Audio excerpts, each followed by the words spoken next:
오늘은 맥주 감사 주일로 지킵니다. 맥주 감사절 좀 익숙하지 않은 분들도 계실 것 같아요. 부활절이나 추수감사절이나 성탄절 이런 것들 우리 신앙생활하는 모든 분들에게 많이 익숙하지만 맥주 감사절은 잘 안 지키는 그런 데도 있거든요. 그래서 좀 익숙하지 않으실 수도 있는데 왜 이렇게 맥주 감사절을 계속 지키나요? 물으신다면 결론부터 말씀드리면 성경에서 맥주절을 지키라고 하나님이 명하셨기 때문에 제가 맥주 주일을 지킵니다. 이 맥주 주일 여기 보게 되면 매년 3차 내게 절기를 지킬지니라 무교절에 무교병의 절기를 지키라 맥주절을 지키라 수장절을 지키라 이렇게 되어져 있거든요. 우리가 맥주절을 지키는데 그럼 어떤 분들은 그러실 것 같아요. 아니 그럼 목사님 맥주절은 지키면서 무교절은 왜 안 지킵니까? 수장절은 또 왜 안 지키고요? 왜 맥주절만 지켜요? 그렇게 질문하실 분이 있을 것 같아요. 그런데 오늘 이 무교절과 수장절 또 맥주절 이런 것들이 어떻게 우리 신약 성도들과 연결이 되어져 있나 하는 내용들을 좀 설명해 드리면서 오늘 하나님의 말씀을 나누고자 하는 것입니다. 먼저 여러분들이 보시는 것처럼 이 무교절을 지키라 그랬는데 무교절도 좀 익숙하지 않은 단어잖아요. 우리가 사용하지 않는 그런 단어인데 이 무교절 또 무교병을 먹으라 뭐 이렇게 얘기됐는데 이 무교병이라는 게 뭐냐?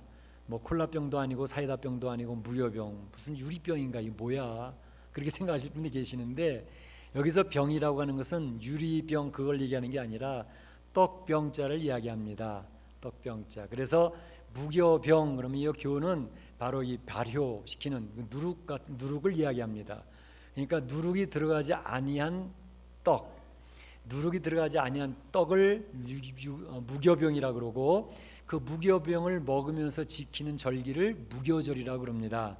그러니까 우리 무교 그러면 뭐 종교가 없다 그렇게 생각하지 마시고 이거는 누룩이 들어가지 않은 떡을 먹으면서 지키는 절기구나 그렇게 생각하면 되겠습니다. 아마 나이가 많으신 분들은 그런 경험이 있으실 것 같은데 저도 어릴 때는 막걸리로 만든 술떡이라는 걸 먹어봤죠. 그래서 이 막걸리가 이제 누룩이 들어가서 발효를 시키는 거니까 그 어릴 때에는 먹을 군것질거리가 많이 없었기 때문에 그 술떡을 먹으면 그 시큼한 술떡을 먹으면 참 좋은 군것질이 됐었거든요. 그러니까 그러한 막걸리나 또 누룩이나 이런 이스트 이런 것들이 안 들어간 그것을 바로 무교병이라고 그렇게 얘기를 합니다. 그런데 이 무교병을 먹으면서 일주일 동안 이제 무교절을 지키게 되는데 이 무교절은 유월절하고 거의 동일시가 됩니다. 그러니까 유월절을 지키면서 같이 지키는 절기입니다. 그러니까 오늘 본문에는 무교절을 지키라 이렇게 되어져 있지만 다른 성경에는 유월절을 지키라, 맥주절을 지키라, 수장절을 지키라 이렇게 되어져 있습니다. 그러니까 유월절과 무교절이 같이 동일시되어서 설명이 되고 있다는 사실을 기억하시면 좋겠습니다. 그러니까 유월절을 지키면서 동시에 일주일 동안 누룩이 들어가지 않은 떡을 먹으면서 지키는 것이지요. 그러니까 이 유월절, 그러니까 무교절 그러면 유월절을 생각하시면 되는 거죠. 그 유월절에 대해서 설명을 좀 드리면 이미 성도들은 뭐 어릴 때부터 귀가에 못이 박히도록 들으셨던 내용이기 때문에 잘 아실 것입니다. 이 유월절은 이스라엘 백성들이 애굽에서 430년간 노예 생활하고 종살이를 하다가 모세를 통해서 이스라엘 백성들이 해방되어진 절기를 지키는 것이 유월절입니다. 그러니까 우리로 얘기하면 광복절이 되겠죠. 그것처럼 이 이스라엘 백성들은 그들이 해방된 절기를 유월절을 지키게 되는데 유월절을 지키기 그들이 해방되어진 방식이 아주 좀 독특했습니다. 뭐 군대를 동원해서 애국 군대를 물리친 것도 아니고요. 하나님의 말씀에 순종함으로 말미암아 놀라운 기적이 베풀어져서 그들이 해방되어지게 되었거든요. 그 내용은 잘 아십니다. 하나님이 정하신 날에 그들이 어린 양을 식구수에 맞춰서 잡고 그 어린 양을 구워서 그 어린 양을 먹으면서 씀나물과 같이 먹으면서 그들이 허리에 띠를 띠고 신발을 신고 지팡이를 짚고 급히 떠날 사람인 것처럼 하면서 그 어린 양의 고기를 먹으면서 지키라고 그렇게 얘기를 했습니다. 그래서 이스라엘 백성들은 모세를 통하여서 이스라엘 백성은 리더를 통해서 쭉 전달된 그 내용을 그들이 꼭 기억을 하고 그 말씀하신 그대로 지켰습니다. 그래서 문설주와 임방에 이제 피를 발랐지요. 어린 양의 피를 발랐습니다. 그 문설주는 바로 문의 양쪽 기둥을 문설주라 그럽니다. 그리고 그 설주의 위로 가로질러져 있는 그 문을, 그 나무를 임방이라고 합니다. 그러니까 문 임방이라 그러죠. 그리고 그 설주 밑에 연결되어져 있는 나무는 지방이라 그러죠. 그래서 문지방이라 그럽니다. 근데 피를 바르라 그러는데 문설주와 임방에만 바르라 그랬고 문지방에는 피를 바르란 말이 없어요. 왜 그런가 하면 그 어린 양을 잡을 때에 바로 문에서 그 어린 양을 잡았거든요. 그러니까 문지방 위에는 이미 피가 낭자하게 놓여져 있었던 것이죠. 그 피를 가지고 설주에 바르고 문 임방에 발라서 그 문에는 좌우 위 아래가 다 피로 완전히 발라져 있는, 봉해져 있는 그런 상태가 되어져 있었습니다. 그래서 이스라엘 백성은 그와 똑같 그 말씀대로 그대로 이제 했지요. 그랬더니 어떤 일이 벌어졌느냐? 죽음의 신이 그 애굽에 있는 집집을 다 방문을 하는 거예요. 노크를 하면서 다 지나가는데 피가 발라져 있는 집은 죽음의 신이 그대로 통과를 해버리는 거예요. 넘어가 버리는 거예요. 들르지를 않고. 그래서 유월절 그 한자의 단어의 뜻도 넘어간다는 뜻이지 않습니까? 영어로도 패스 오버라고 되어 있습니다. 그러니까 지나간다는 거예요. 넘어간다는 뜻입니다. 그래서 죽음의 신이 피를 바른 이스라엘 집에는 들르지 아니하고 그냥 지나가 넘어가 버렸다. 그것이 유월절이고요. 그런데 그 내용을 알지 못하고 있었던 애굽의 가정들은 어떤 일이 벌어졌느냐? 죽음의 신이 전부 그 집을 들러가면서 그 집의 장자들, 장남들은 다 죽여버리는 거예요. 심지어 그 집안에 있던 동물들의 초태생, 그러니까 강아지나 고양이나 뭐 닭이나 이런 첫 번째 난 그런 초태생들도 싸그리 다 죽어버리는 거예요. 그러니까 죽음의 고개 행진이 그날 밤에 나타나게 되어졌던 것이죠. 그러니까 애굽의 저녁에 막 곡소리가 나는 거예요. 하룻밤에 갑작스러운 일을 통해서 사람이 막 죽었으니까. 그 소식을 듣게 됐던 바로는 완전히 두 손을 들어서 항복하고 굴복을 하게 되어졌던 것이죠. 여러분들이 아시는 것처럼 바로는 이스라엘 백성과 계속 딜을 했습니다. 놓아줄 듯 하면서 안 놓아주고, 놓아줄 듯 하면서 안 놓아주고, 그러다 마지막에 이 유월절의 재앙을 통해서 이 바로 왕은 완전히 항복을 하고 이스라엘 백성들은 빨리 나가라, 너희들이 원하는 대로 빨리 나가라, 그래서 나갈 수 있도록 허락을 했고, 뿐만 아니라 은금 폐물까지 다 줄 테니까 다 가지고 나가라. 그래서 나올 때 그들은 은금 폐물까지 다 걸치고 나오지 않았습니까?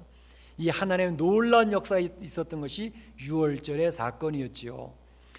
그래서 유월절을 지키게 되는데, 그러면 이 유월절, 이 무교절을 신약 성도들은 어떻게 지키나요? 어떻게 지킬 것 같습니까? 바로 어린 양 되신 예수님께서 십자가에서 피 흘려 돌아가셨지요. 그래서 십자가에 죽으신 다음에 3일 만에 다시 부활하신 부활절, 바로 예수님이 십자가에 죽으심과 부활절 그 지킴이, 부활절을 지키는 그것이 이 유월절과 무교절을 지키는 그 정신을 계승하고 있다고 보시면 되는 것입니다. 그래서 바로 예수 그리스도의 십자가의 죽으심과 부활을 믿는 사람들은 이제는 예수 그리스도로 말미암아 죄와 사망에서 해방이 되어지는 그런 은혜가 있어지게 되어졌던 것이죠. 그래서 이 부활절을 지킴으로 우리 신약의 성도들은 유월절과 무교절을 지금 현재 지키고 있는 것입니다. 그러니까 그렇게 이해를 하시면 되겠고요.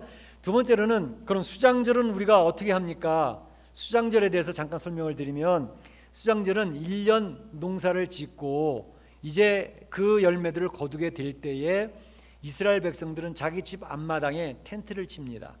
그래서 초막을 짓고 장막을 짓고 그곳에서 일주일 동안, 방에서 지내는 게 아니라 그 텐트에서 일주일 동안 생활을 합니다. 그러니까 곡식을 거둬들이면서 그 곡식 거둬들인 알곡들을 창고에 저장을 하면서 텐트에서 일주일 동안 생활을 하는 것이죠. 그러니까 이걸 생각하면 우리 신약 시대에 지키는 게 뭐가 있습니까? 무엇과 비슷합니까? 추수감사절. 추수감사절은 1년 동안에 농사 지은 것들을 거둬들이면서 그리고 저장을 하면서 우리 하나님께 베풀으신 은혜들을 감사하는 그런 절기 추수감사를 지키지 않습니까? 수장절이 이 추수감사절 내용과 거의 비슷합니다. 근데 조금 다르다면 이 수장절을 지키면서 그들은 거뒀던 농부의 그 열매들을 저장을 하면서 그 앞마당에다 텐트를 치고 초막을 치고 장막을 치고 지키는데, 그래서 이 수장절을 다른 말로 초막절 또는 장막절이라고 이렇게 얘기도 합니다. 근데 그때에 그 할머니나 할아버지 손주들에게 이야기를 하면서 조상이 베풀어 주었던 하나님 앞에 하나님께서 베풀어 주셨던 놀라운 일들을 쭉 이야기하면서 지내게 되는 것이죠. 이를테면 하나님께서는 우리 조상들을 홍해바다를 건너서 하나님이 해방시키셨어. 홍해바다 사건을 이야기해 주는 것이죠. 또 홍해바다 건너서 광야에 왔을 때는 광야에서 낮에는 얼마나 더워서 사람들이 푹 쓰러지는데 구름 기둥을 쭉 덮어주셔가지고 그들이 일사병에 걸리지 않도록 지켜주셨고, 밤에는 너무 추워서 그 사막에서 그들이 얼지 않도록 불기둥을 세워서 그들을 열로다 지켜주셨었어. 그런 얘기를 해주는 거죠. 뿐만 아니라 만나와 메추라기를 먹여주셔서 40년의 생활에 그들이 하나도 일하지 않고도 먹고 사는 놀라운 역사, 신발이 헤어지지도 아니하고 옷이 닳지도 아니하도록 지켜줬던 하나님 놀라운 역사가 있었어. 손주들에게 그것을 가르쳐주면서 그 텐트 생활을 하게 되는 거죠. 가나안 들어갈 때 요단강을 가르고 건너게 하셨던 역사나 요단강 건너고 난 다음에 여리고성 초롱성을 물리쳤던 그런 역사들을 이야기해 주면서 하나님이 얼마나 큰 은혜를 베풀어 주셨는가 하는 것들을 이야기하면서 이제 교육을 시키는 거죠. 그러면서 장막절, 초막절, 이 수장절을 지키게 되었던 것입니다. 뿐만 아니라 이 수장절에서 중요한 의미는 뭐냐 하면 바로 알곡과 가라지를 갈라서 알곡은 곡간에 들여고 가라지는 다 태워버리는 그런 역사를 통해서 귀한 영적인 것을 가르칩니다. 이를테면 예수님께서 재림하시게 될 때에 그때는 알곡과 가라지를 가르시거든요. 그래서 알곡은 하나님의 나라 천국 곡간에 거둬들이시고 가라지는 다 태워서 없애는 그런 역사를 성경에서 얘기하고 있지 않습니까? 그러니까 이 수장절에서 주어지는 귀한 의미는 예수님이 재림하셨을 때에 예수님 안에 있는 알곡 성도들은 모두어서 하나님 나라로 인도를 한다는 것, 중요한 영적인 의미가 수장절 안에 포함이 되어져 있는 것입니다. 그래서 이 수장절을 우리가 신약 성도들은 어떻게 지키느냐? 추수감사절을 지키면서 수장절을 지키신다고 보면 거의 틀림이 없습니다. 그래서 추수감사절을 지킬 때 중요한 의미는 바로 예수님의 재림이 가까워서 열매와 가라지를 가르는구나, 그래서 알곡 신자들을 하나님 나라에 넣으시는구나 하는 것을 기억을 지키면 추수감사절에 또 중요한 의미가 되겠지요. 그리고 우리가 생각하는 오늘 맥주감사절, 이거는 도대체 그럼 뭡니까? 맥주감사절이라고 하는 것은 맥추라고 하는 말이 무엇을 얘기할까요? 맥자는 보리맥자입니다. 그리고 추는 추수할 추, 그러니까 보리를 추수하는 절기가 되는 것이죠. 그런데 이게 왜 의미가 있습니까? 이것은 가나안 땅에 이스라엘 백성들이 들어가서 자신들이 씨를 뿌리고 첫 번 거둔 열매가 바로 보리 열매였습니다.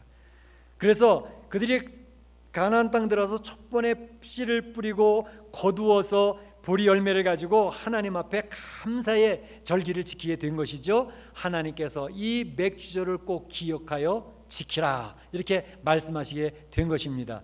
그래서 첫 열매를 거두어 드렸다고 해서 초실절이라고 말을 하기도 합니다. 첫 번 열매라고. 그리고 또 한 가지는 이 맥주절에 또 다른 이름이 있는데 칠칠절이라는 말을 쓰기도 합니다. 칠칠절이라고 하는 말은 뭐냐 하면 6월절을 지키고 난 다음부터 일주일이 7일이죠. 그 일주일을 7번 지난 다음에 지키는 절기다라고 해서 칠칠절이라고 그럽니다. 그러니까 일주일 내는 6월절이 지난 다음부터 일주일입니다. 그 일주일이 7번, 그러니까 7, 7이 49. 그래서 77절이라 그러기도 하고, 또 한 가지는 77이 49, 49일 다음 날 지키는 거. 그럼 몇째 날이에요? 무슨 날이에요? 50일째죠. 50일째 지키는 날을 뭐라 그럽니까? 예, 오순절이라 그럽니다. 순이라고 하는 것은 우리가 열흘을 이야기할 때 한자로 순이라고 그럽니다. 그래서 한성순보라는 그런 신문이 옛날에 있었는데 그거는 열흘마다 나오는 신문을 순보라고 이렇게 얘기를 한 거죠. 그것처럼 오순절, 그러니까 바로 이 맥주절은 무엇과 연결되어 있냐면 초실절, 칠칠절, 오순절과 연결이 되어 있습니다. 그래서 오순절 하면 생각나는 게 뭐예요?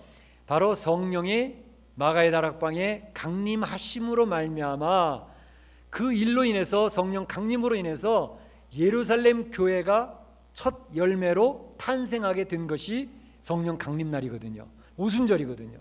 그러니까 오순절은 이 예루살렘 교회가 첫 열매가 교회로 세워진 날이 바로 오순절이고, 그 날이 바로 이 맥주절과 연결이 되어서 맥주절 첫 열매로 교회가 세워졌다는 것을 이야기하는 것이죠.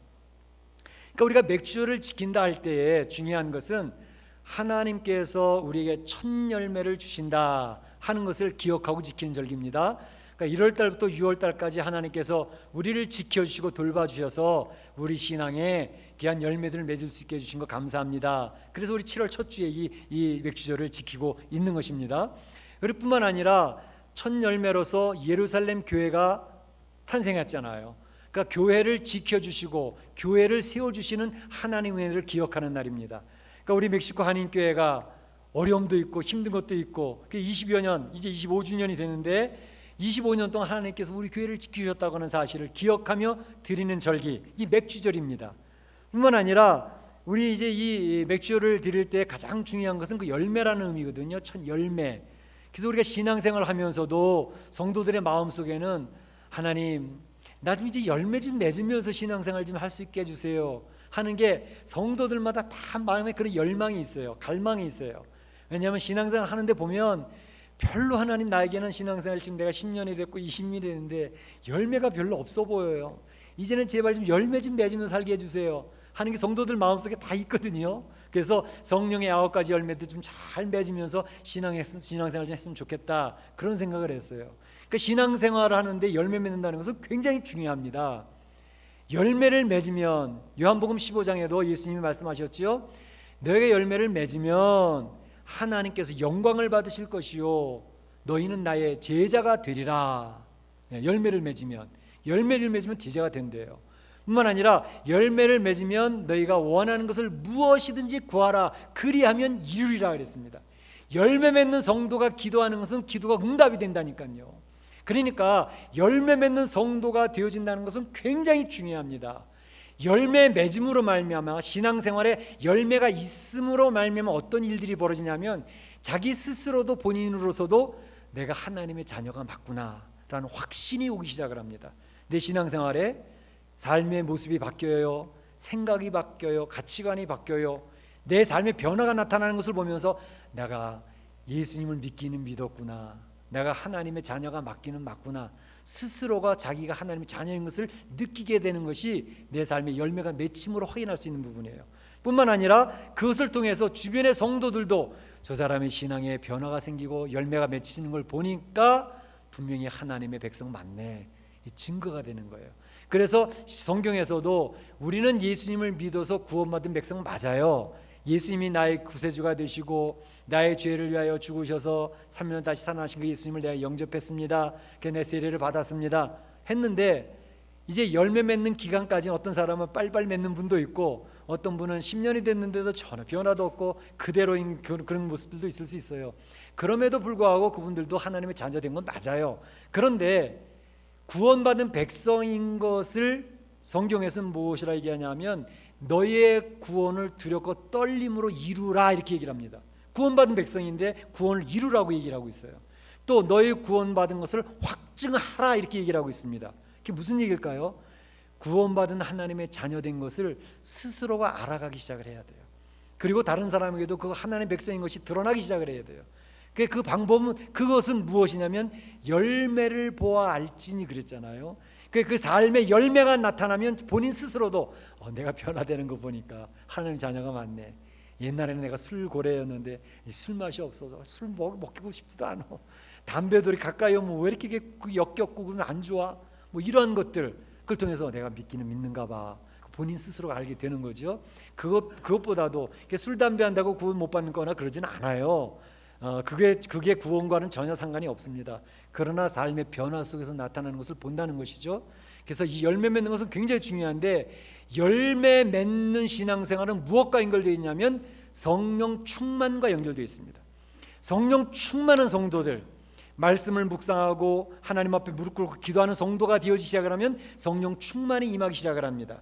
성령 충만해지면 그 성도들의 삶에 변화가 나타나면서 열매가 맺혀지기 시작을 하죠. 그렇게 되어지면 하나님 자녀로서 구원에 대한 기쁨과 하나님 나라를 맛보는 놀라운 역사들을 체험하게 됩니다. 살아계신 하나님이 나의 삶을 인도하시고 이끌어 주시는 것들도 경험하게 됩니다. 그러니까 얼마나 중요한 건지는 몰라요. 이 맥주절에서 우리가 생각해야 될 중요한 부분은 바로 이 열매 맺는 삶입니다.